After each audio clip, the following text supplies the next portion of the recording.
जल्दी की तो जल्दी मैं कहीं मैं पहुंचा और स्वयं तो पूरा हो गया। कहे कि जेहि विधि नाथ होई कपोरा करम सुबेग दास में थोड़ा। हे प्रभु आप वही काम कीजिए जिससे मेरा हित हो।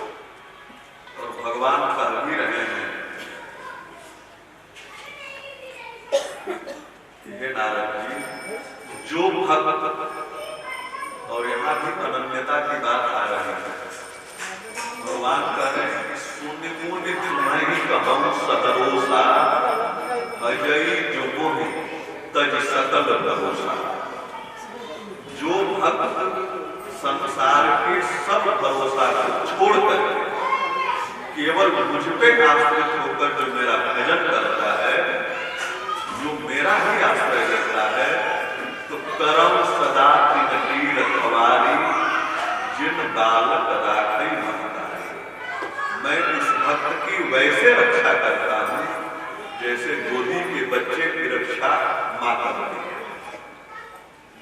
अच्छा, मां रक्षा कैसे करती है? मां भगवान है, मां क्या कर सकती है? बुखार आ गए तो बच्चे का पता ले लेगी? नहीं ले सकती। फिर आप बताओ रक्षा कैसे करती है? दवा ना दिलवा सकती है। दुख तो बच्चे को ही होगा, कष्ट तो बच्चे को ही है। तो भक्तों ने कहा, प्रभु महतारी की तरह आप बालक की रक्षा करते हैं, तो बच्चे के ऊपर कोई कष्ट अगर आए तो बच्चे को भोगना पड़ता है। माँ इलाज करवाएगी, क्या आप उसी तरह बच्चे की तरह रखवाली का अर्थ ये है। छोटा बच्चा है, सामने मैदान में खेल रहा है, और अगर शेर सामने आ जाए तो भाग करके माँ की गोदी में आ जाए।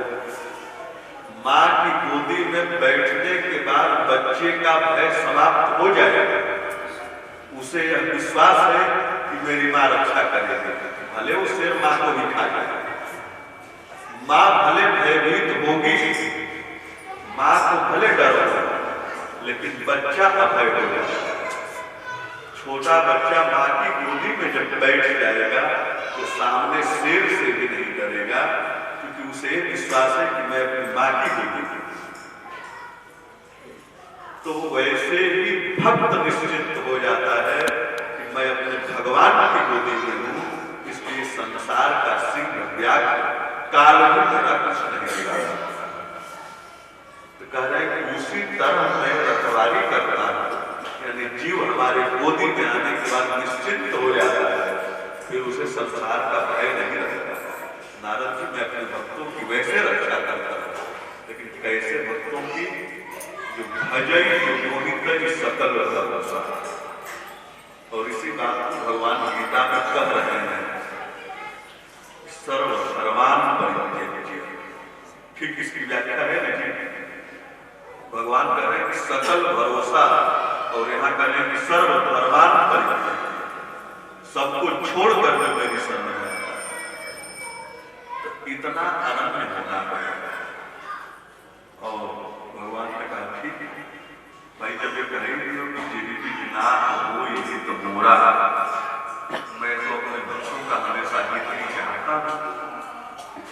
तो नारद में पहुंच गए। अब जिधर वो राजकुमारी माला लेकर जाए, उसी रास्ते में आकर आगे बैठे बंद करके, अब तो मैं भगवान का रथ लेकर के आया। बड़ी विचित्र बात है, भगवान की सृष्टि इतनी विचित्र है। कथा तो सबको मालूम है भाई, तो सृष्टि इतनी विचित्र है। आप भगवान के दो आंख है सबके पास, तीन तो शंकर जी के पास ही है, सबके पास दो है, और एक हो तो बुरा माना जाता है, अशुभ माना जाता है। भगवान ने दो आंख दी है, और पीठ पे नहीं लगा है, ये पीठ पूरी खाली पड़ी है। मान लीजिए पीठ प्यार बना देते, इतने बड़े चेहरे में, थोड़े में, नाक, मुंह, हाथ, कान सब बना दिए, पीठ पूरी खाली पड़ी है, अगर आंख वही बना देते क्या बिगड़ जाता? भगवान ने बिल्कुल सकल पे आंख बनाई है, चेहरे पे, लेकिन फिर भी अपनी सकल अपने को नहीं दिखती है, नहीं दिखती जी। अब नारद जी ने रूप तो मान लिया, नारद जी के पास आंख भी है, लेकिन फिर भी अपनी शकल नहीं दिख रही है। और हम तभी तक भटकते हैं संसार, हम तब तक नहीं पाते हैं जब तक हम अपनी शकल नहीं देखते। जब हम देख लें तो हमें पता चल जाएगा, हम तो देखते नहीं हैं। अभी जिधर जाए राजकुमारी उधर बैठे, और जिधर ये बैठे हो तो लक्ष्मी जी इनकी तरफ वो देखे भी आंख भी न उठा के देखे। नारद जी फिर उठ करके बोला जाए कि शायद कभी देखा नहीं, मुझे देखने के बाद पूछना ही नहीं है। 2 बार 4 बार चारों दिशाओं में घूम दिए, और राजकुमारी जिधर बैठ गया उधर जाएगी माला लेकर। तब तक देखे कि एक राजकुमार आया, राजकुमारी ने गले में माला डाली, लेके चल दी। वो तो भगवान राजकुमार बन के आए, गले में माला डलवाए, चल दिए। भगवान से हमने मांगा भी, फिर भी उसका कोई लाभ नहीं मिला। अब रास्ते में जा रहे, जैसे वहां से बोले तो शंकर के 2 गण थे, तो रुद्र गण, तो उनका नाम तो वहां पे नहीं लिखा गया है क्या नाम, तो रुद्र गण वो देख कर के हंस रहे थे। नारद जी ने कहा क्यों हंस रहे हो? नहीं महाराज, क्या रूप भगवान ने आपको दिया है? तो देखिए संसार के लोग भी जब हंसी उड़ाते हैं महाराज, तो जो सबसे दुबला पतला हो उसको करते हैं क्या भगवान ने उसे आप देख रहे हैं? तो क्या आप भगवान ने आपको रूप दिया है, क्या सुंदर लग रहे हैं। कहा भाई सुंदर तो मैं बन के आया था, फिर भी उसने माला नहीं पहनाया। अफसोस तो इस बात का है कि सुंदर तो मैं बनने गया था ब्यूटी पार्लर में, बन के भी आया, फिर भी माला नहीं पहन पाया। बात क्या हो गई? कहे महाराज आप ब्यूटी पार्लर में तो गए, बन आया, लेकिन वो बिना शीशे वाले में चले गए। हाँ ये बात तो हमको शीशा नहीं लगा था। कहे महाराज अपनी शकल देखो एक बार। और देखिए नारद जी भी अपनी शकल देख रहे हैं, और आगे कथा आएगी महाराज दशरथ ने भी अपनी शकल देखी, दोनों लोग देख रहे हैं। नारद जी जब अपनी शकल देखे तो भगवान के ऊपर क्रोध आ गया, और दशरथ जी जब देखे अपनी शकल तो क्या देखे कि कान के पास एक बाल सफेद हो गया। तो दशरथ जी अपनी शकल देखे तो राम को राजा बनाने का निर्णय ले लिए कि अब राम को राजा बना दिया जाए। तो भगवान की जब कृपा होती है जिसके ऊपर, तो दशरथ जी के जैसे जब अपनी शकल देखता है तो अपने साम्राज्य को भगवान के श्री चरणों में अर्पित करना चाहता है। और भगवान की जब महाराज कृपा हो तो आदमी क्रोध कर रहे हैं। शकल दोनों लोग देख रहे हैं, दशरथ जी भी देख रहे हैं और नारद जी भी देख रहे हैं। नारद की शकल देखे तो भगवान को क्रोध आ गया, उनके बाद मैंने मांगा सुंदर और तुमने बंदर बना था, ठीक है। और जैसे आगे बढ़े तो महाराज वही राजकुमारी हो गई, भगवान राजकुमार रास्ते में फिर मिले, बहुत नटखट है। मान लीजिए माला नहीं तो नारद जी को दिखाना कोई जरूरी नहीं, लेकिन वो तो जलाना है गौर जब वही राजकुमारी और वही राजकुमार नारद जी से मिल रहे हैं भगवान। नारद जी के अच्छा तुम ही हो, तुमने मेरा विवाह किया।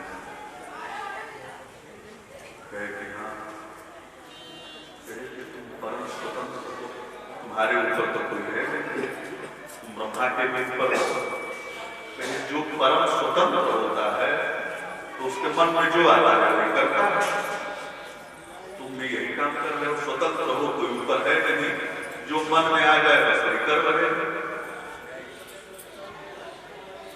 अच्छा, एक परंपरा है पूर्वांचल में, किसी के घर बेटी आती है, बहू आती है, तो उसके साथ कुछ फल मिठाई वगैरह आते हैं तो आस पड़ोस के घरों में भिजवाया जाता है।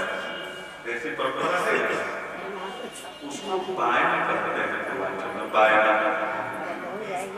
और जिसके यहाँ से आता है उसके यहाँ भेजा जाता है, अकेले दिन चलता है। तो नारद जी इस बात को कह रहे हैं भगवान से कि तुमने अच्छे घर में बायना भेजा है भाई, जिस घर में आप भेजते हैं। और यही परंपरा है कि आप 2 लड्डू भेजे हैं तो सामने वाला भी 2 भेजेगा, वो एक नहीं भेजेगा, भले खरीद के भेजेगा।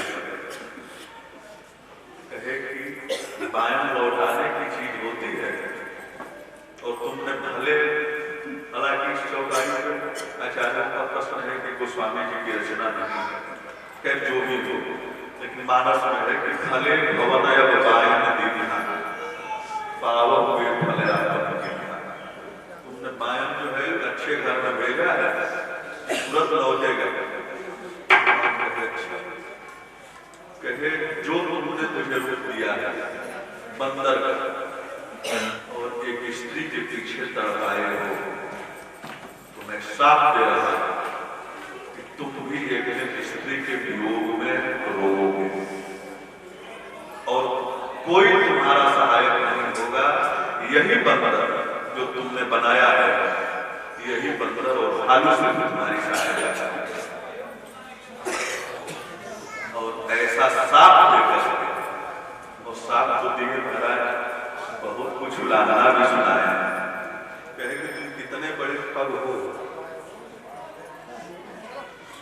और दूर देखने में पता है।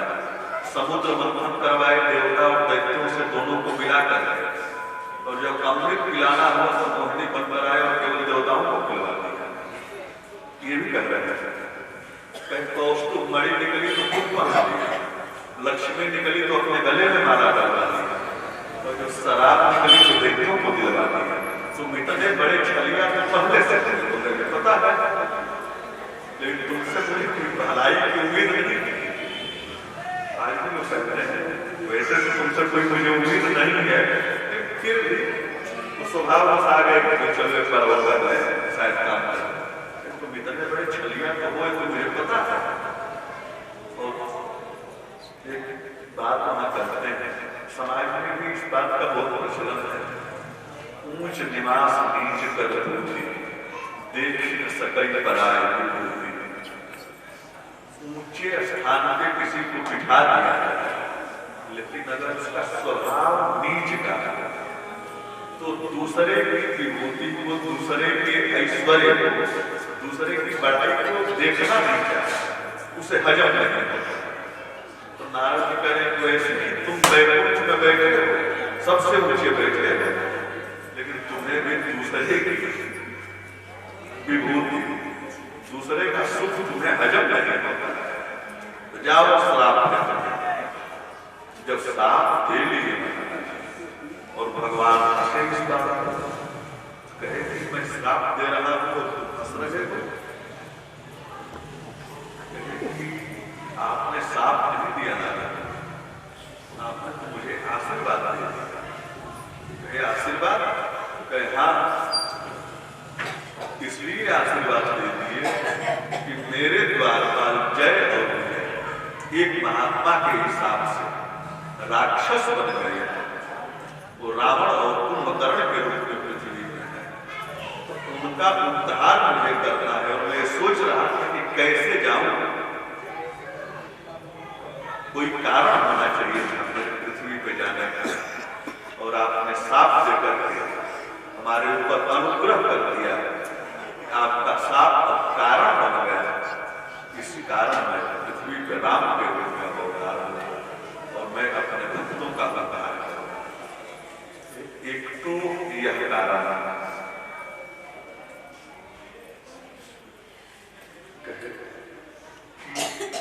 तीसरा कारण वैसे तो अनेकों कारण है, लेकिन 3-4 जो शंकर जी ने गिनाए हैं कि एक और कारण इस पृथ्वी के प्रथम राजा हुए महाराज मनु और शत्रुघ्न, उन्हीं के सब लोग हम लोग वंशज हैं। इसी कारण हम सब लोग मनुष्य कहे जाते हैं, मानव कहे जाते हैं। अयोध्या में राजा बहुत दिन तक राज्य की, जब चौथा पर्व होता है, एक बार मन में सोचे कि मैं इतने दिन तक राजा रहा, लेकिन अब तो भगवान का भजन करना चाहिए। तो बात है कि अगर में भगवान का भजन नहीं होता, भजन करने के लिए जंगल जाता है, घर में भगवान का भजन नहीं होता है। मनु जी महाराज ने कहा कि घर में भगवान का भजन तो होता है, लेकिन घर में रहने पर एक दोष होता है, विषयों से वैराग्य नहीं होता है।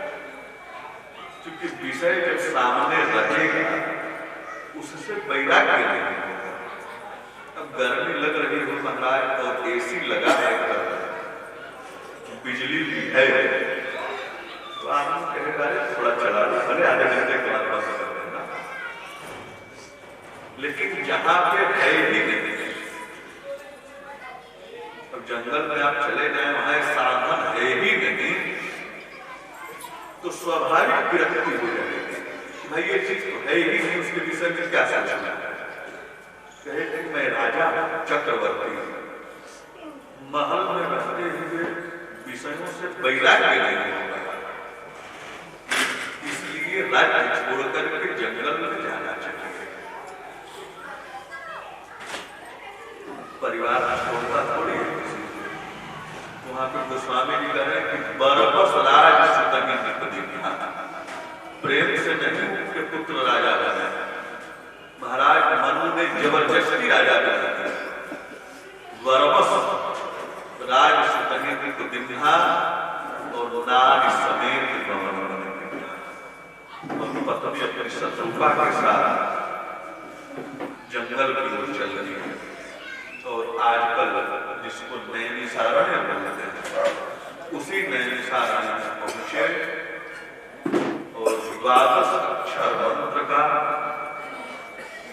जप उन्होंने किया और 1 और 2 वर्ष नहीं 60,000 वर्ष तक तप किया।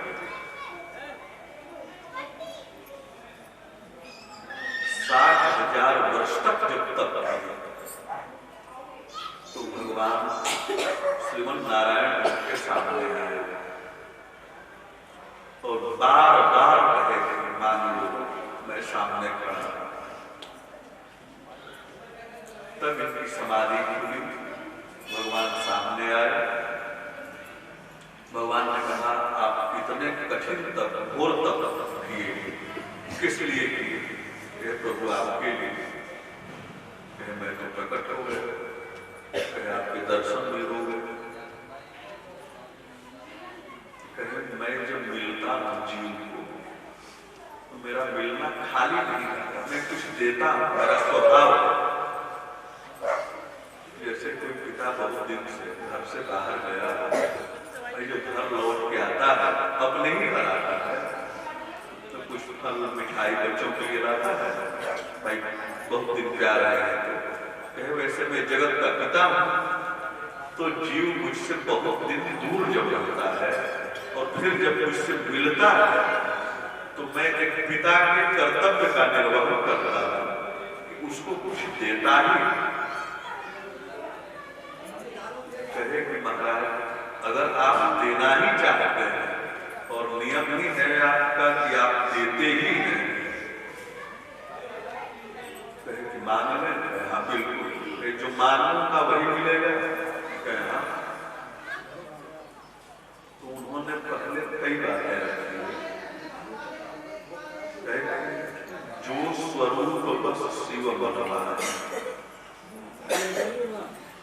जो स्वरूप आपका शंकर जी के मन में बसता है यानी जिसका वह ध्यान करते हैं। और शंकर जी के आराध्य कौन है दिया गया बंदम बाल रूप सुविधा। शंकर जी बाल राम की उपासना करते हैं। और महाराज मनु कह रहे कि जो स्वरूप बस शिव मनोहर अच्छा और जे भी लागे मुनि जतन करना। जिस रूप के लिए जोगी मुनि ऋषि अनेकों जन्म तक जतन करते हैं, जो काग भुसुंडी के भी आराध्य है, कहे वह रूप मैं इन आंखों से देखना चाहता हूं। भैया मैं भी तो हूं, शंकर का आराध्य मैं हूं, काग भुसुंडी का इष्ट मैं हूं। मैं मुझे देख ही रहे वो कहने लगे शंकर जी के मन में बाल का ध्यान आता है, उनके इष्ट बाल रहा है, तो मैं भी देखूं, मैं सो रूप मैं उस रूप में आपको है तो देखना चाहता हूं। कहे कि उस रूप में देखने के लिए क्या करना पड़ेगा मुझे? भाई भगवान से तो अभी कहते थे तो अभी बालक करना है। कहे कि नहीं, चाहो तुम्हें ही समान सुख। एक बात यहाँ ध्यान देने की है, मनु जी महाराज ने कहा कि चाहो तुम्हें ही समान सुख। ये नहीं कह रहे हैं कि चाहो तुम्हें ही सुख, आपको ही पुत्र के रूप में चाहता हूं, ये बात नहीं कह रहे हैं। कह रहे हैं कि तुम्हारे समान बेटे, आपके समान पुत्र मांगता है। प्रभु सन कौन बुरा। अब एक बात बताइए, वरदान मनु जी महाराज मांगे तुम ही समान सुख, और भगवान स्वयं पुत्र बनकर के आए।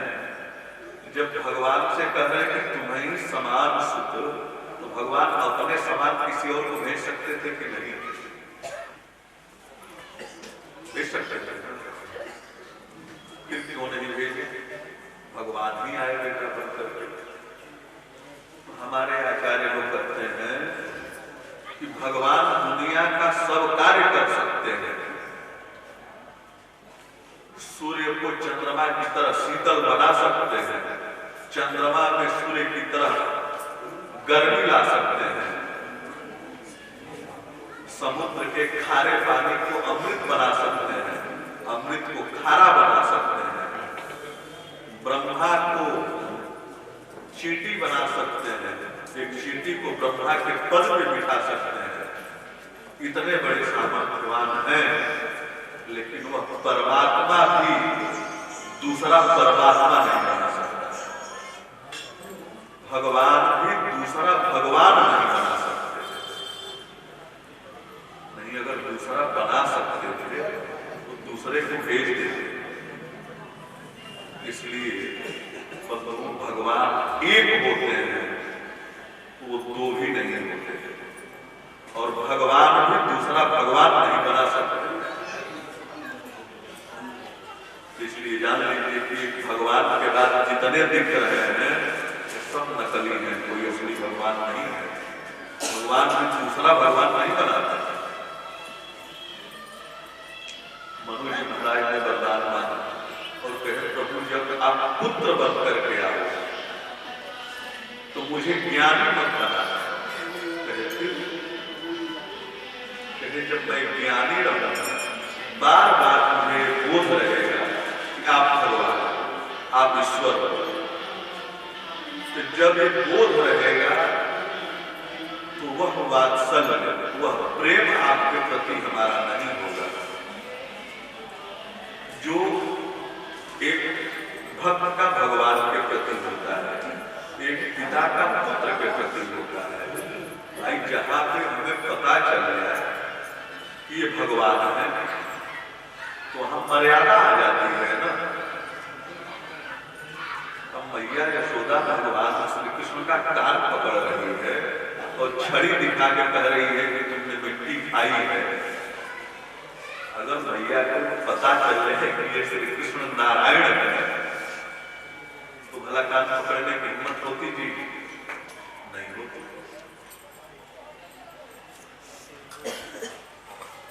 मनोज जी महाराज कह रहे हैं कि आप पुत्र बन करके जब आओ तो मुझे ज्ञान मत बना, नहीं आपके और हमारे प्रेम के बीच में मर्यादा है, और प्रेम में तो मर्यादा की कोई जगह ही नहीं है।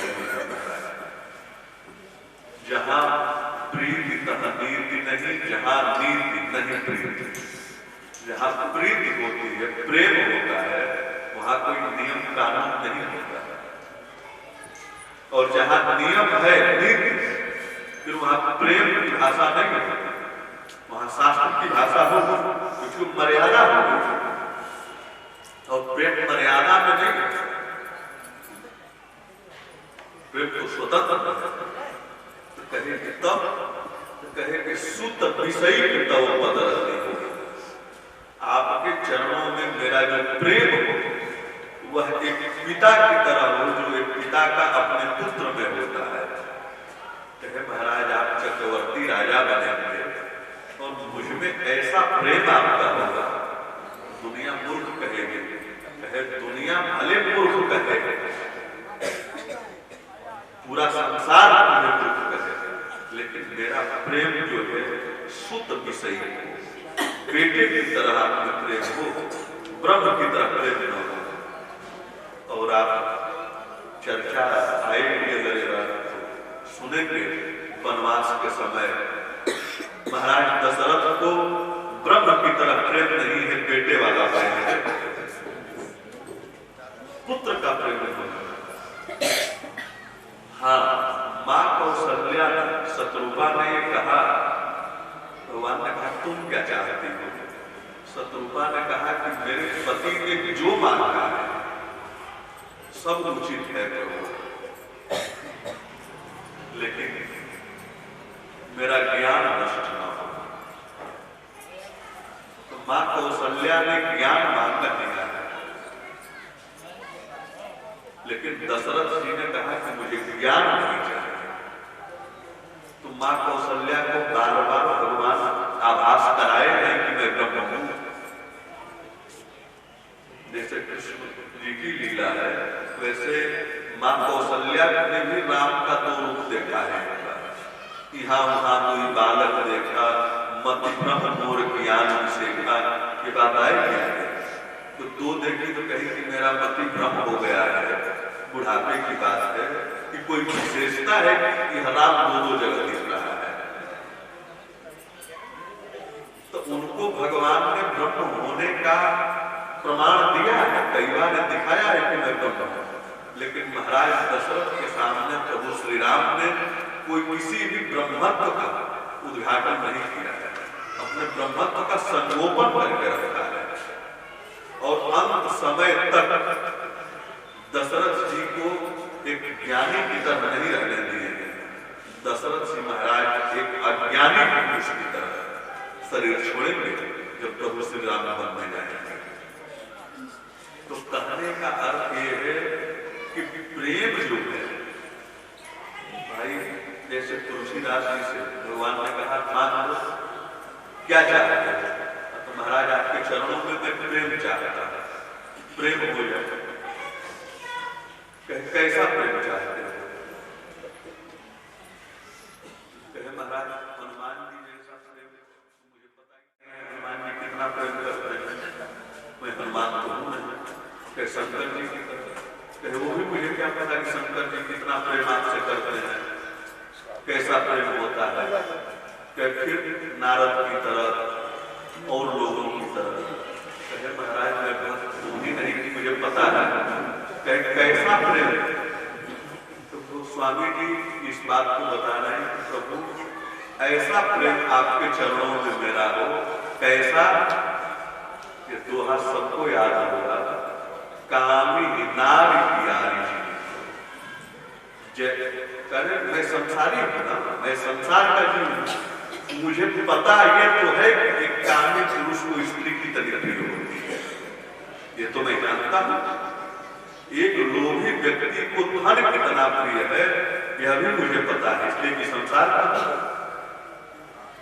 तो गोस्वामी जी कह रहे हैं कि आप हनुमान जी की तरफ प्रेम हो ये मत दीजिए, क्योंकि मुझे उनको पता ही नहीं है वो कैसा है, लेकिन लेकिन एक कामी पुरुष जैसे एक स्त्री से प्रेम करता है, लोभी प्रिय जीविता एक लोभी व्यक्ति जैसे धन से प्रेम करता है।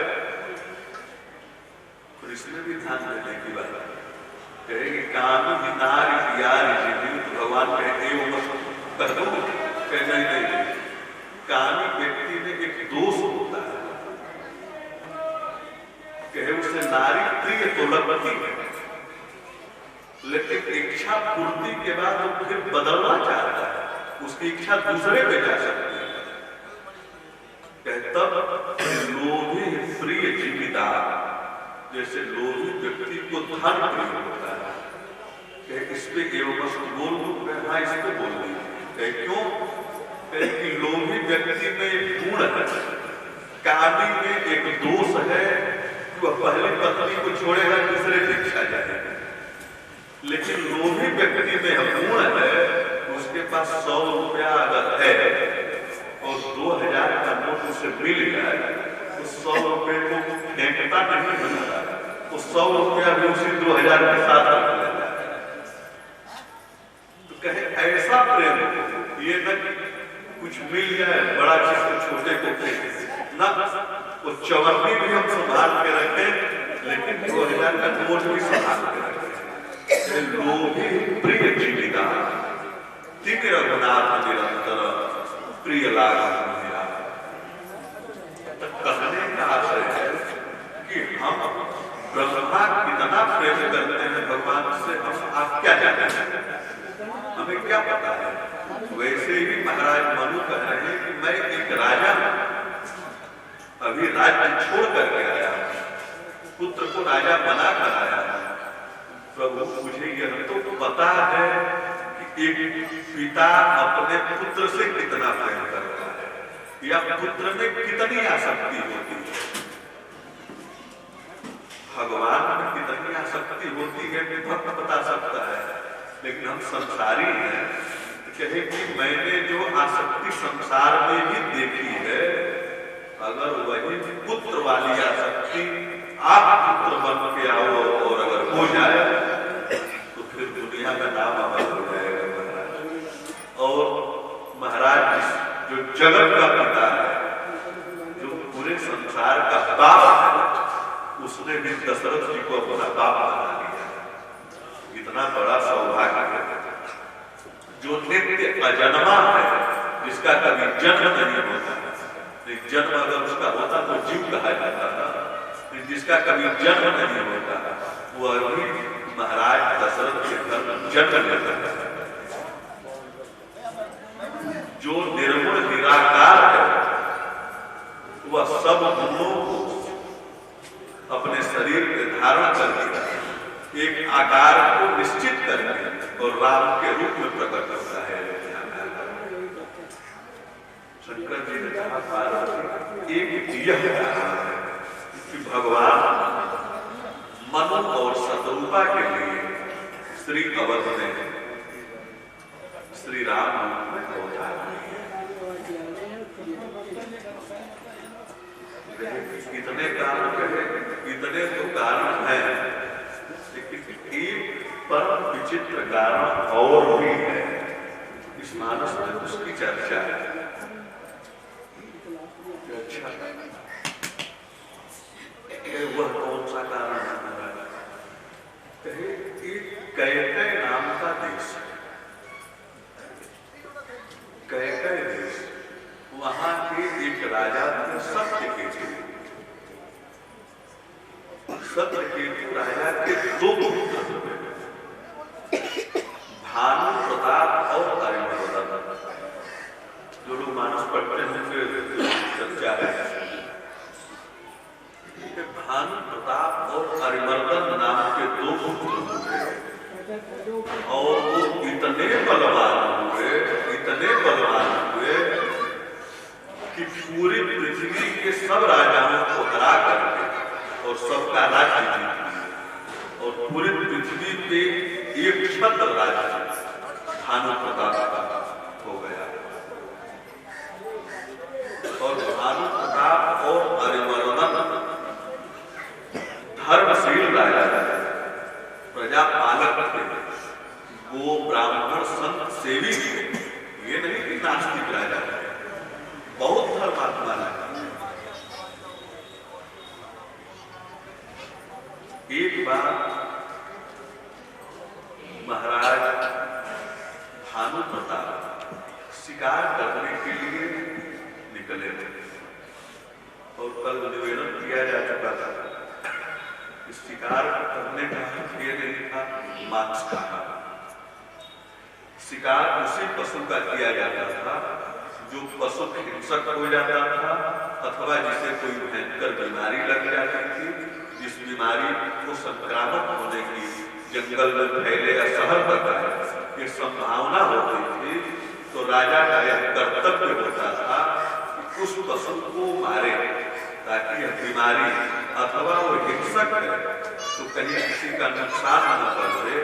इसलिए राजा ऐसे पशुओं को मारते थे जिनको आखिर क्रिया करनी गई, आखिर शिकार करना। ऐसे ही शिकार करने की दृष्टि से एक बार भानु प्रताप राजा घोड़े पे सवार हो तो जंगल की तरफ निकले।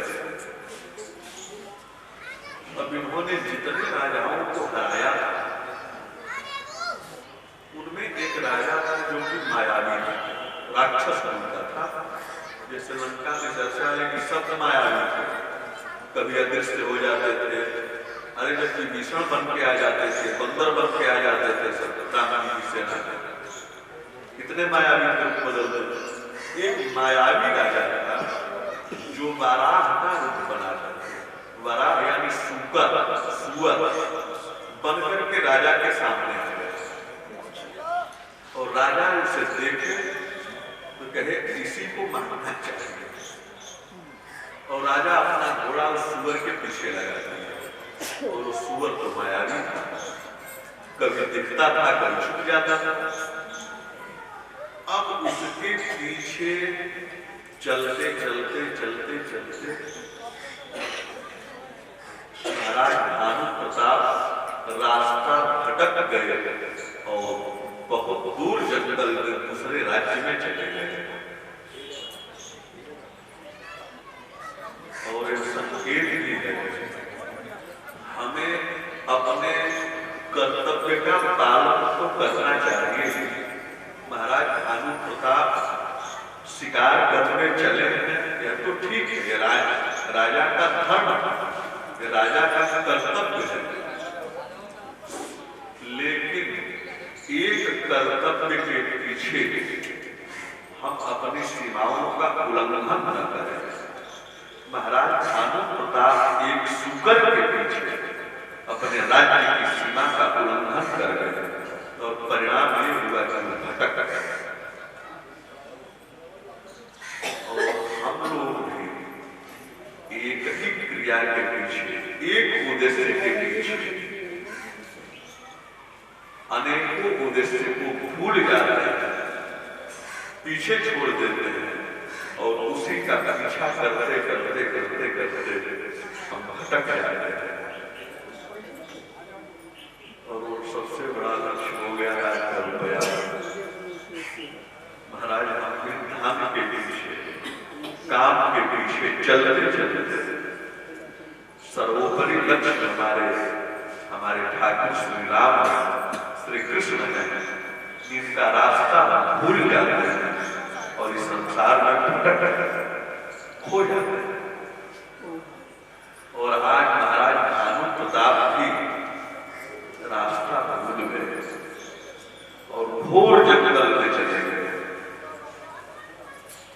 और भागवत में एक कथा आती है, एक प्रसंग है भवाटवी का, पंचम स्कंद में है। नारद जी उपदेश कर रहे हैं, एक पुरंजन नाम का राजा हुआ था उसको। पुरंजन, यह संसार एक घोर जंगल है और घोर जंगल का अर्थ उस जंगल में अंधेरा होता है। इतने सघन वृक्ष होते हैं उसमें अंधेरा हो जाता है और अगर उसमें कोई प्रवेश कर जाए तो निकल नहीं पाता है। क्योंकि उसमें अनेकों रास्ते बने होते हैं और सब रास्ता फिर करके जंगल में ही चला जाता है, बाहर निकलने का पता ही नहीं। ऐसे ही यह संसार जो है एक सघन जंगल है और जंगल है, इसमें हम जीव भी आकर के इस अज्ञान रूपी अंधेरे में खो जाते हैं। घूमते तो है लेकिन वह रास्ता चारों तरफ हमें घुमा करके फिर उसी जंगल में लाके खड़ा कर देता है। हम काम के पीछे, क्रोध के पीछे, लोभ के पीछे इन सबको पकड़ते हैं, कभी भजन में भी मन लगाते हैं। महाराज भजन में तो क्या होगा, तो थोड़ी दूर जाते जाते फिर यही मोह, यही माया, यही जंजाल आकर के इन सबको घेर करके और फिर उसी जंगल में खड़ा कर देता है। एक बार वो पथिक घूमते घूमते कभी जंगल में लुटेरे मिल जाते हैं, जो कुछ संग्रह किया हुआ है उसका वो डकैत छीन लेते हैं सब। वैसे ही हम भी जीवन भर संग्रह करते हैं और लुटेरे और कोई नहीं, उसी जंगल के होते हैं। वैसे ही हमारे भी संपत्ति को छीनने वाला और कोई नहीं, हमारे ही परिवार के लोग होते हैं जो सब छीन लेते हैं महाराज। और वह रोता है, तड़पता है, हाय मेरा तो सब कुछ छूट गया, मेरा सब कुछ लूट गया। तो पुरंदर ने कहा कि महाराज इस घोर जंगल से निकलने का कोई रास्ता नहीं, ऐसा कोई दुर्गम जगह नहीं जहां से निकलने के लिए कोई मार्ग न बना, लेकिन उस जंगल से वह निकाल सकता है जो उस जंगल में रहने वाला जंगली जाति का व्यक्ति हो, उसको रास्ता पता होता है। कहे जो उस जंगल में रहने वाला है लेकिन उसको रास्ता पता है, अगर उससे आपकी मित्रता हो जाए, उससे आपका संपर्क हो जाए, तो वह आपको उस जंगल से निकाल सकता है। वैसे ही हम लोगों का भी इस संसार रूपी घोर जंगल में घूमते घूमते घूमते किसी सद्गुरु का आश्रय मिल जाए, किसी आचार्य का आश्रय मिल जाए, जो कि उस परमात्मा का रास्ता जानता है, तो वह कृपा करे तो हम भी इस संसार के जंगल से निकल करके और उस परमात्मा तक पहुंच सकते हैं। अन्यथा इस जंगल में घूमते रहेंगे और लूटते रहेंगे। ये जंगल कैसा है महाराज? चाहे कोई अंधा आदमी हो, दोनों हाथ उसके और एक बहुत बड़े कमरे में बंद हो गया। अब उसको तो पता नहीं है कि दरवाजा ये है, अब वो कमरे में घूम रहा है, उसे तो दिख रहा नहीं। कोई व्यक्ति बाहर से कहा कह सूरदास के काम करो, दीवार के सामने खड़े रहे और दीवार पकड़ करके चलते रहे, घूमते घूमते घूमते घूमते एक कहीं से दरवाजा तो आएगा, दीवार में ही दरवाजा होता है, तो दीवार पकड़ करके घूमते रहो, जहां दरवाजा आएगा बाहर निकल जाना। सूरदास को बात अच्छी लगी, हाँ ये तो उपाय बता दिया। सूरदास खड़ा दीवार पकड़ लिया, अब दीवार के सहारे चलना शुरू किया, चलने लगा, पूरे घर की परिक्रमा कर लिया, दरवाजे के पास पहुंच गया। अब बस दो पग दरवाजा, एक पग आगे बढ़ाएगा दरवाजा आ जाएगा, तब तक उसके सिर में खुजली हो गई, जुआ काटने लगे। अब उसने हाथ दीवार से हटाकर सिर पे रखकर सिर खुजलाना शुरू कर दिया और चलना रुका है। अगर सिर खुजला रहा खड़ा हो जाता, लेकिन सिर तो खुजलाया और चलते रहा, तब तक बताइए सूरदास को फिर पूरा चक्कर लगाना पड़ेगा ना। वैसे ही हम सब जीव 84 लाख योनियों का चक्कर लगाना है और एक दरवाजा है मनुष्य शरीर। साधन धाम मोक्ष कर द्वारा पाई जेहि परलोक सुधारा। यह साधन धाम और मोक्ष का द्वार है, लेकिन समस्या क्या है कि दरवाजे पे पहुंचते ही सिर में खुजली होती है।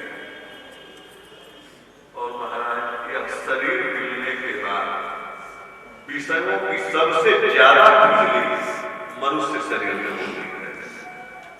और हम उस दीवार को, उस शास्त्र रूपी दीवार को, आचार्य के वचन रूपी दीवार को, किसी आचार्य ने उसे कहा था कि दीवार पकड़ दो, किसी गुरु ने बताया था, लेकिन हम उस गुरु के वचन रूपी दीवार को सहारे के छोड़ देते हैं और सिर खुजलाने लगते हैं, विषयों की खुजली मिटाने लगते हैं। एक पग में फिर वो दरवाजा निकल जाता है और फिर हमें पूरा चक्कर लगाना है।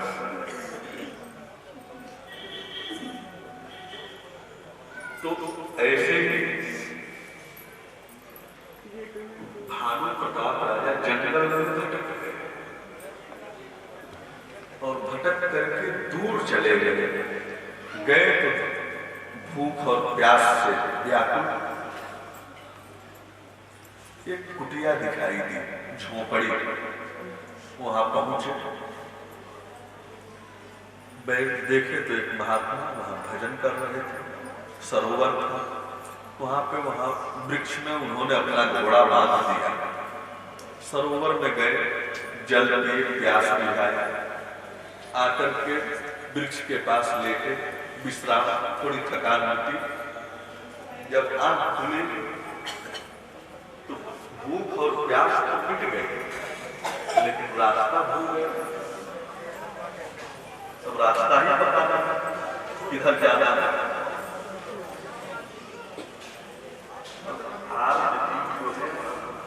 जो भटक जाता है, फंस जाता है, तो किसी से भी रास्ता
हमें पूछने लगे,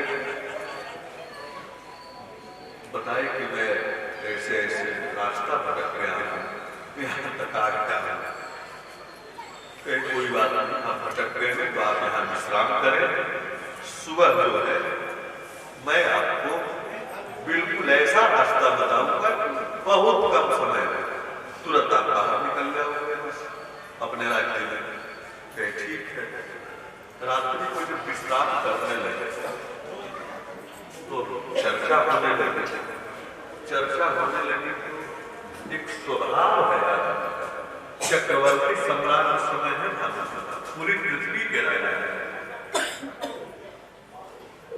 अब महात्मा से पूछ रहे हैं कि महाराज आप तो भजन करने वाले सब थे, आप तो सब भूत भविष्य जानते हैं। कहा बिल्कुल जानता है, आपको देखा बताता तुरंत। मेरे बारे में कुछ आप बता देते, तो क्या पूछना चाहते हो? मेरा नाश कैसे हो सकता है? भैया ऐसा तो प्रश्न कोई नहीं पूछता है, लोग ये पूछते हैं कि मेरा विकास कैसे हो सकता है। तो कहे कि नहीं महाराज, इसलिए पूछ रहा हूं कि मुझे पता चल जाए कि इसी कारण मेरा विनाश हो सकता है, तो मैं उस कारण से दूर रहूंगा। भाई ये खाने से ये बीमारी होगी, ये पता चल जाए तो उस चीज का आप सेवन नहीं करेंगे, ये पता चल जाए। महात्मा ने कहा कि महाराज भानु प्रताप, तुम्हारे में तो चक्रवर्ती के लक्षण दिख रहे हैं। अब वो अनभिज्ञ होकर बता रहा है, जबकि वो तो सब जानता है, वो तो राजा है जिसका राज्य इन्होंने छीना है।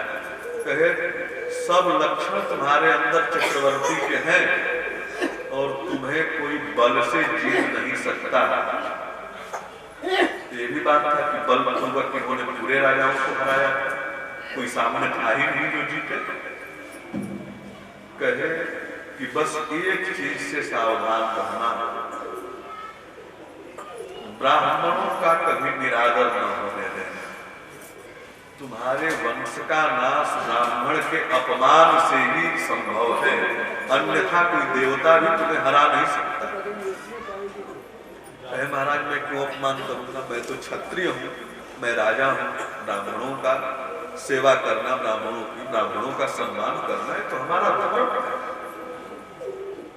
हम तो ब्राह्मणों का सम्मान करते हैं, हम तो पूजा करते हैं।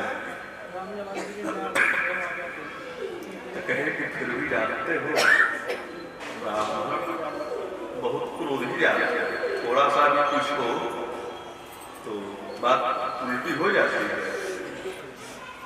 एक कोई विदेश का भी विद्वान हुआ है पाश्चात्य, एक बार भारत आया, जब यहाँ के सब धर्मशास्त्रों का थोड़ा थोड़ा अवलोकन किया तो हर शास्त्र में बात आई कि ऋषि ने इनको श्राप दे दिया, ऋषि ने इनको श्राप दे दिया।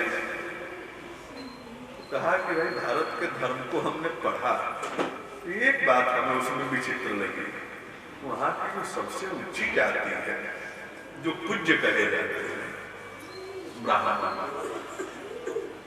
ये सबको श्राप को देते हैं, जिसको देखो उसी को श्राप दे दिया। क्या बात है? किसी महात्मा से पूछे, महाराज ऐसी क्या बात है कि आपके यहाँ ये जो सबसे विद्वान जाति मानी जाती है, पूज्य जाति है, ब्राह्मण के सबको श्राप दे देते हैं, क्या ऐसा क्या? कहे बस इतना ही पढ़े हो, आगे नहीं पढ़े। जिसको भी श्राप दे दिया ऋषियों ने, ब्राह्मणों ने, उसको भगवान भी जरूर मिलेंगे। क्रोध में भी आकर अगर ऋषियों ने किसी को श्राप दे दिया है तो उसका परिणाम क्या हुआ है? परिणाम यही हुआ है कि उसको भगवान मिले। कुबेर के पुत्रों को नारद ने श्राप दे दिया, नंबर पड़ी हुई भगवान कृष्ण मिले। राजा इंद्रद्युम्न को श्राप दे दिया अगस्त ऋषि ने, भगवान आ गए। गंधर्व को श्राप मिला, ग्रह बना, भगवान आ गए, इसके लिए भगवान मिले। कहे कि बात ये नहीं है कि वो श्राप देते हैं, उन महापुरुषों का क्रोध भी मंगलमय होता है हमारे यहाँ, उनके क्रोध से भी जीव का कल्याण ही होता है, हमारे शास्त्रों ने ये बताया। और जिनको भी मिला है, आगे कथा में आप सुनेंगे कि अहिल्या कहेंगे कि मेरे पति गौतम ने मुझे साथ दिया, क्योंकि बहुत बड़ा अनुग्रह का मेरे, नहीं तो अगर उस आज आप पेश करें।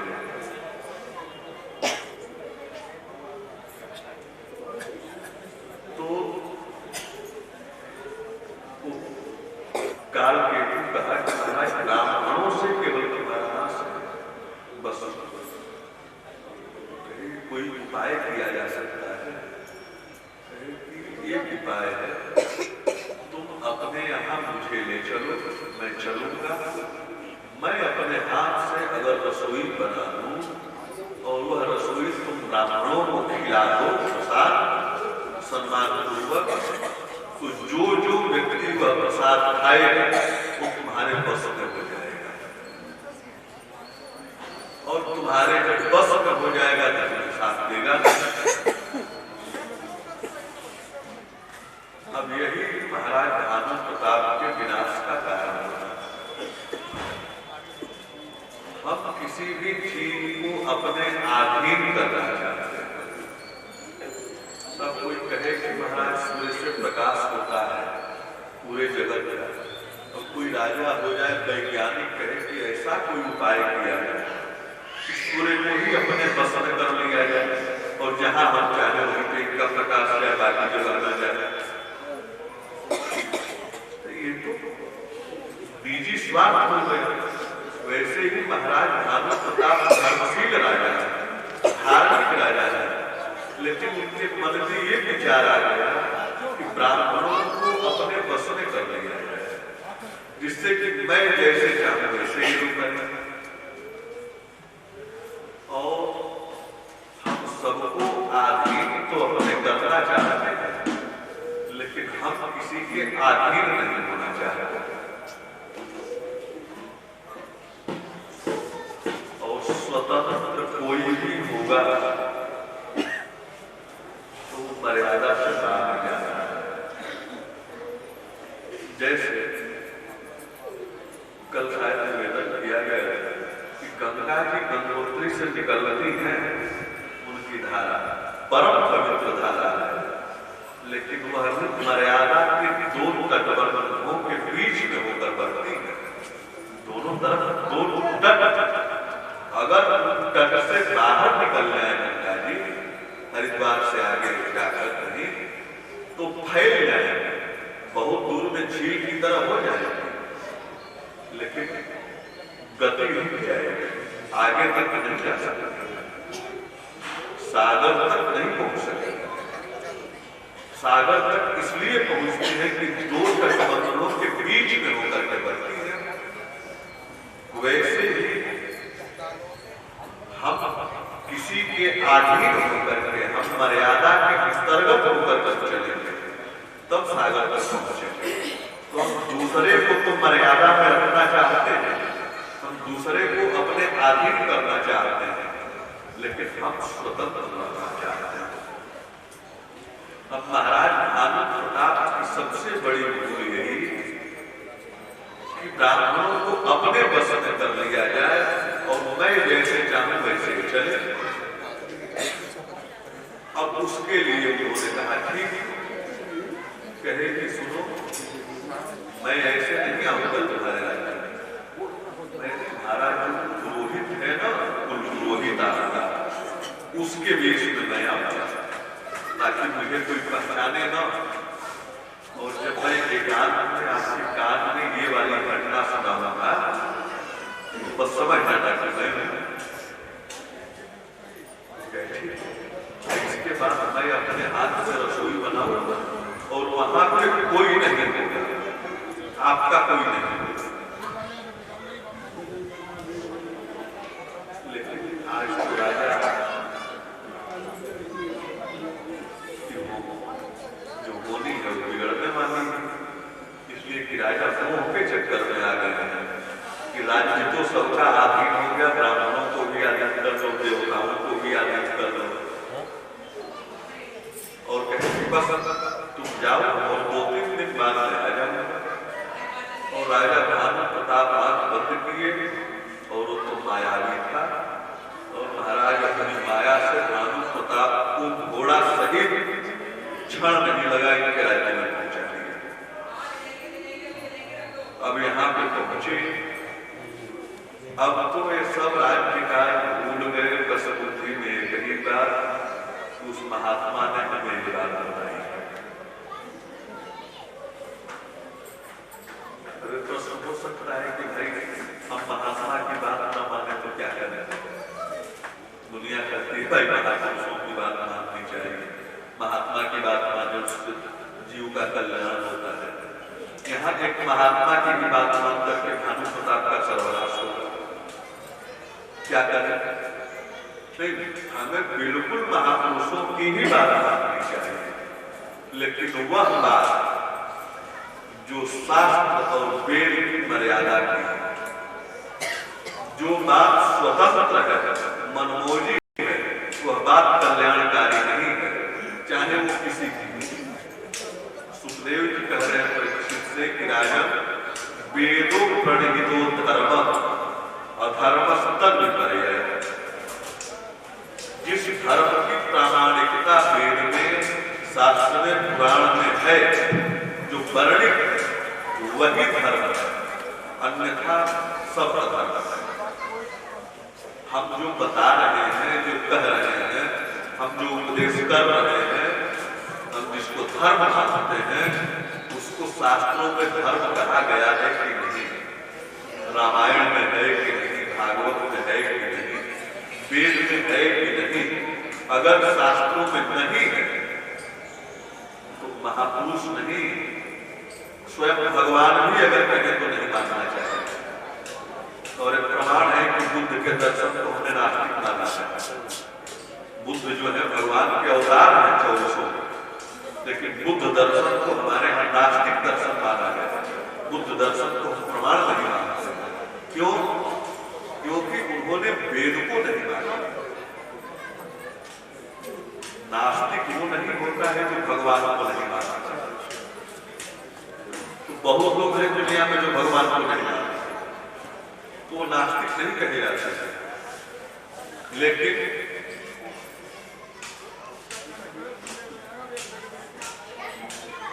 जो वेद को नहीं मानता वह नास्तिक होता है। तो बुद्ध ने वेद को प्रमाण नहीं माना, भगवान होते हुए भी हमने उनकी पूजा नहीं की।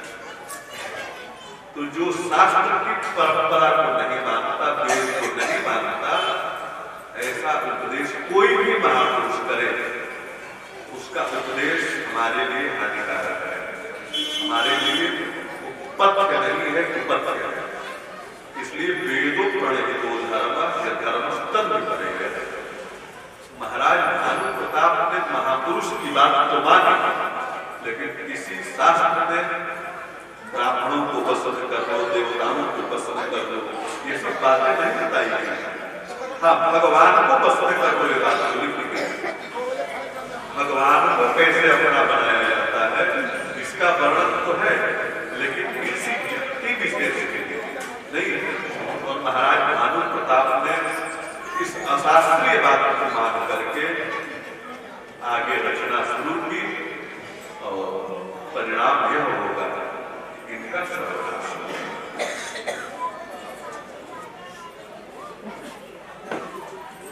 समय शायद ध्यान दे रहे थे, समय आगे निकल गया।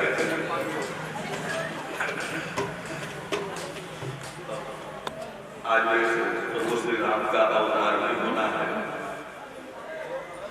तो भाई आप कहेंगे जब होना है तो इकट्ठा निकल दिए बोलते। संसार में भी जब एक बच्चा जन्म लेता है तो कितने दिन इंतजार करना पड़ता है? 9 महीने अथवा 10 महीने, यह नहीं। और भगवान को जब आना है उससे 3-4 घंटे तो इतना तो बनता ही है। इसलिए और दूसरी बात, प्यास जब न हो तो पानी का महत्व नहीं पता चलता। बिना प्यास के पानी यहाँ रखा गया बिल्कुल बिस्लेरी का बोतल ठंडा पानी थी, प्यास आपको नहीं है, कोई कहेगा महाराज पानी पी लो। अच्छा, आरो का है? हाँ महाराज आरो का है। शुद्ध बर्तन में लाए हो? शुद्ध बर्तन बोतल में लगा के अरे नहीं फ्रॉक मिला है सिंपल, लेकिन जो प्यासा व्यक्ति होगा वो ये प्रश्न पूछेगा कि नहीं, वो तो कहेगा पानी पिला। इसलिए अभी तक की जो बातें कही गई प्रयोजन भगवान के अवतार के कारण है। इसमें एक भी कारण हमने मनमोजी नहीं गिनाया, जितने भी गिनाए हैं आपके मानस में वर्णित है। इतने कारण शंकर जी भी पार्वती जी को गिना रहे हैं ताकि इन कारणों को जानो। इन कारणों के कारण भगवान आते हैं और तब तक 3 घंटे बाद चली, शायद हमारी प्यास बड़ी हो, अब राम दिया जाए, अब राम दिया जाए।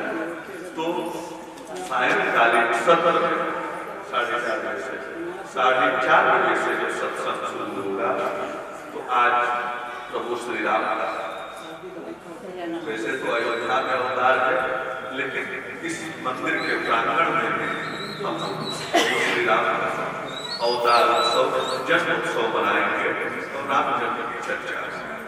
श्री सीतारामचंद्र भगवान की जय।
पूछना चाहता हूं, हम कहते हैं कोई बात आपका स्वास्थ्य के बैठो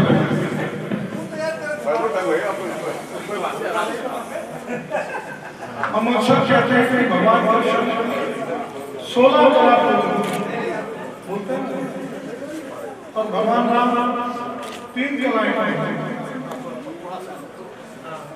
और भगवान राम में जो 3 कलाएं भगवान कृष्ण ने ज्यादा कौन है किसी 3 कला भगवान कृष्ण ने जन्म लेके आए 16 कला भगवान राम ने 3 कलाएं तो कौन सी 3 कलाएं कुछ जानकारी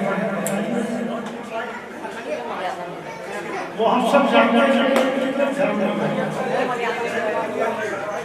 भगवान राम ने अपने जीवन में कभी एक शांति से कभी नहीं और भगवान कृष्ण ने चोरी करके तो छोड़ा खूब खाने की कला भगवान कृष्ण ने भगवान राम ने कभी गाया कभी नहीं गाई और भगवान कृष्ण ने छोड़ा जब देखा जब देखा और तीसरा मर्यादा में तो सभी तीसरा भगवान का भी नाचे और कृष्ण अब ये तीनों चीजें हमारे जीवन से भगवान राम हम नहीं हो सकते लेकिन भगवान कृष्ण नाचना हमें छोड़ फिल्मी गाना भूल के आगे चले मीरा के महिलाएं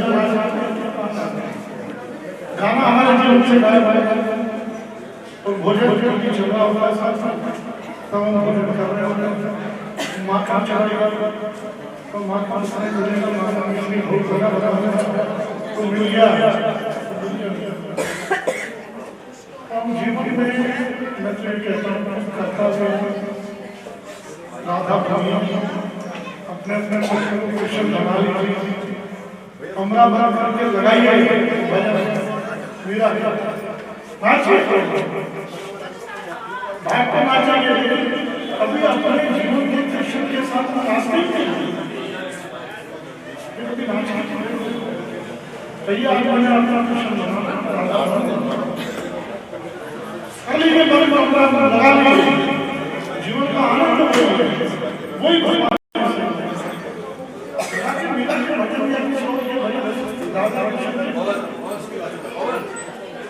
ये चीज हमारे जीवन से गायब है। भगवान कृष्ण से किसी भक्त ने पूछा, गौर करने के लिए कि भगवान जी मुंह लगा भगवान के मुंह लग जाता है, मुंह लगने का भी उसने बोला भगवान राधा को इतना प्यार करते हो, शादी क्यों कर रहे हो, शादी क्यों नहीं कर रहे हो? तो भगवान कृष्ण ने उन्होंने कहा शादी करने की राधा को दूसरा शादी करने के लिए कहां से राधा को राधा उससे लड़के ये भाव हमारे खत्म हो गए। ये भाव वास्तविकता में जीवन में आ जाए, लाने का प्रयास करना, तो संसार में प्रेम बढ़े, परिवार में प्रेम बढ़े, खूब आनंदित रहे। मुझे पवन जी ने आपने पंडित जी का बहुत बहुत स्वागत करता हूँ, उनसे समय तो मुझे लगा कि मैंने बैठी थोड़ा बड़ा कुछ न कुछ ज्ञान की बात कर रहे हैं, तो पता नहीं कितना समय लगाएंगे।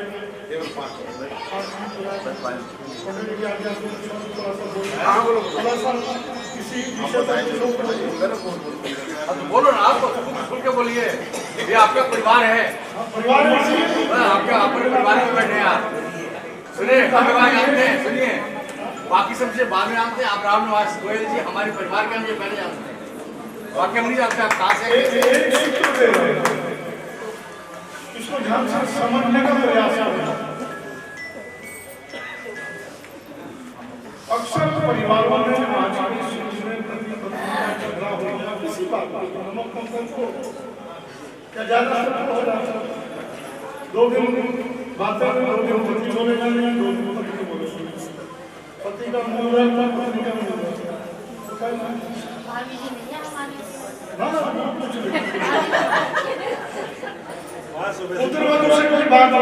ऐसा नहीं, ये रुपया गौतम जी अगर बोले ना, तेरे बोले कौन बोले लेता है।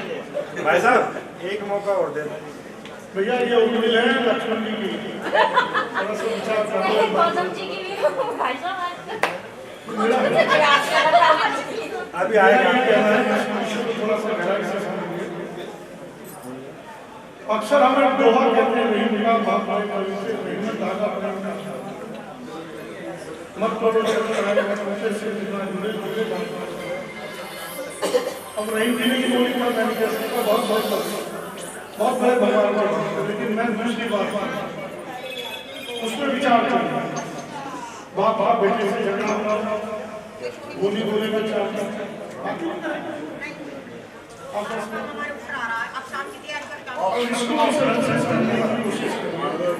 रहीमन धागा सूत के समान, रहीमन धागा प्रेम का सूत के समान, जब जब टूटे काटिए आत्मा समझते हैं, आत्मा के चढ़ के गायब जब जब टूटे काटिए जुड़ना बना रहीमन धागा प्रेम का सूत के समान, जब जब टूटे काटिए रहेंगे 50 साल रहे, 60 साल, तो कहीं ना कहीं झूठ तो होगा। मुंह ना मोड़िए, बैठ के आगे हो गई सुविधा, हो गई। हम उस झगड़े को खत्म नहीं करते, उसको काट करके उसको जोड़ने का प्रयास टूटा टूटा ही पड़ा, उसको जोड़िए के समान होता है। बच्चों के साथ बहू के साथ जब भी कहीं प्रकाश है उसको तुरंत बोलिए, तुरंत बात दो बात सुना दी ना,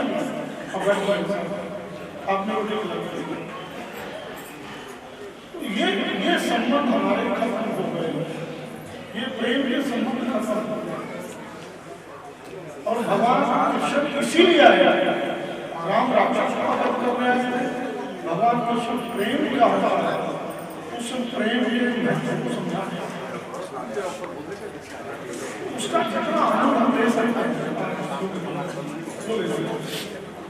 हमने छोड़ दिया, लेकिन वो आनंद लेंगे, सब कुछ आनंद, सब कुछ आनंद। ये जीवन में उतारने का प्रयास है। मेरा बातें बहुत हो सकती है, बहुत हो सकती है, पर कुल भगवान कृष्ण की बिना हम भगवान राम के बिना से नहीं चल सकते। बहुत कठिन काम है कलयुग में, इस संसार में मर्यादा रहना बहुत कठिन काम है। वो हम नहीं रह सकते, वो सतयुग में रह सकते, लेकिन इस कलयुग में हम अपने जीवन में प्रेम ला सकते हैं। प्रेम ले आए तो राधा भी आएगा, वो राधा भी आएगी, कृष्ण भी आएगा, आशीर्वाद मिलेगा।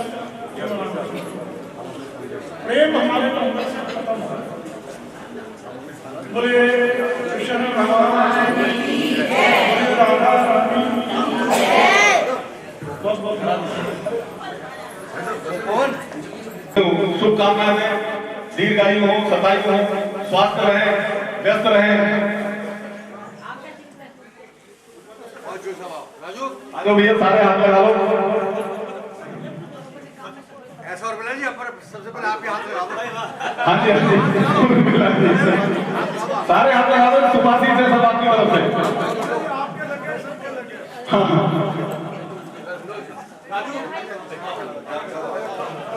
चलिए तरफ कह रहे तो हाथ लगा हुआ है। हृदय जी आप भी लगा दीजिए। हम भी अगर बच्चे होते, नाम हमारा बबलू डबलू, खान को मिलते लड्डू, तो दुनिया कहती है हैप्पी बर्थडे टू यू, दुनिया कहती है हैप्पी बर्थडे टू यू। अभी सब होगा, सब होगा, अभी रुको, सब कुछ होगा अभी, 2 मिनट तक होगा सब कुछ। ये एक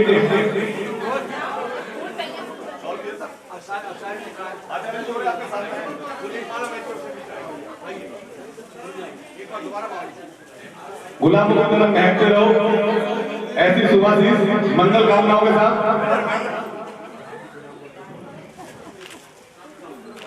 ये सभी कार्यकर्ता बहुत उत्साह के साथ यहाँ पर सुबह से इंतजार कर रहे हैं।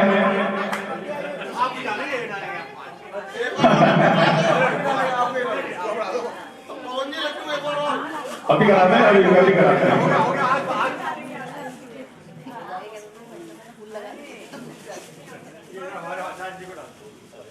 बहुत सुंदर, अति सुंदर। ये परंपरा है, सनातनी परंपरा है कि जो अपने आचार्य निष्ठा में, आचार्य निष्ठा के प्रति कृतज्ञता ज्ञापित करते हैं। बहुत सुंदर एक रामनिवास, श्री रामनिवास गोयल जी को पंडित जयप्रकाश जी मंदिर समिति के सौजन्य से एक शौर्य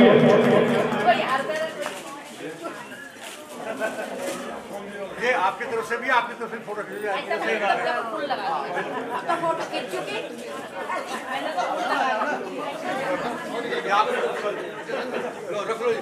ये जन्मदिन पंडित जयप्रकाश जी संरक्षक मंदिर समिति के और ये पंडित जी की तरफ से, मंदिर समिति की तरफ से इनको मंगलानुशासन श्री रामनिवास गोयल जी को। भैया कार्यकर्ता रुक जाओ, 2 मिनट रुक जाओ।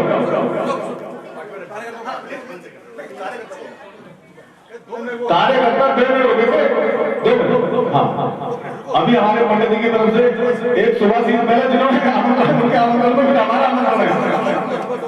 अंकल जी हमारे थे, हमारे हैं, हमारे रहेंगे। एक प्रतीक चिन्ह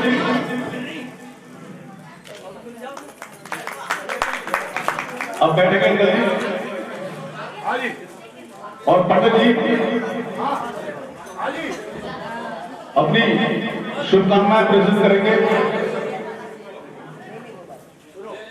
उधर दे दो राजू भैया को, दे दो।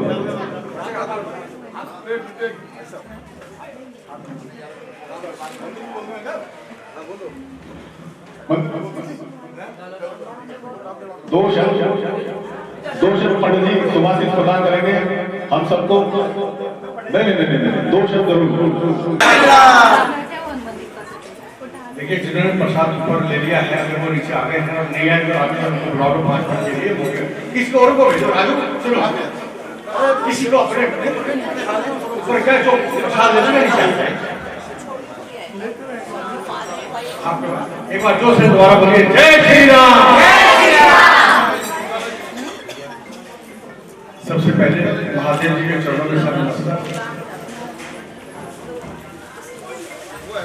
जो राम जी का, श्री राम जी का प्रवचन हो रहा है और आज बड़ा सौभाग्य प्राप्त हो रहा है कि आज प्रवचन में, कथा में आज उनका जन्म बताया गया है। हम गदगद हो गए कि प्रभु राम की लीला देखिए। प्रभु राम ने अपना नाम कहा माना था, लेकिन उनकी इच्छा थी कि मैं वहां बुलाऊंगा जहाँ पर राम नाम मिल जाए। ये उसकी लीला है।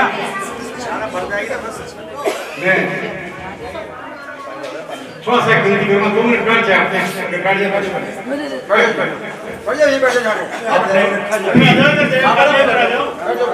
आज ये कहना बड़ा जरूरी है। सुनो, आप सुनो, कैमरा पीछे कर।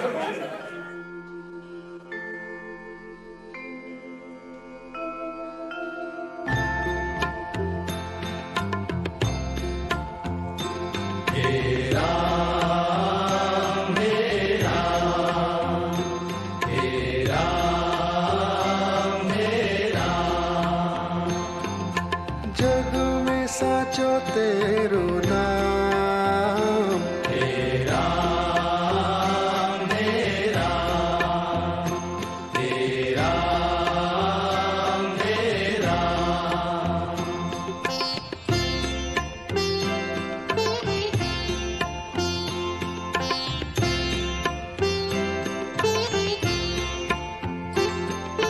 तू ही माता, तू ही पिता है, तू ही माता, तू ही पिता है, तू ही माता, तू ही पिता है, तू ही माता, तू ही पिता है, तू ही तो है राधा का श्याम।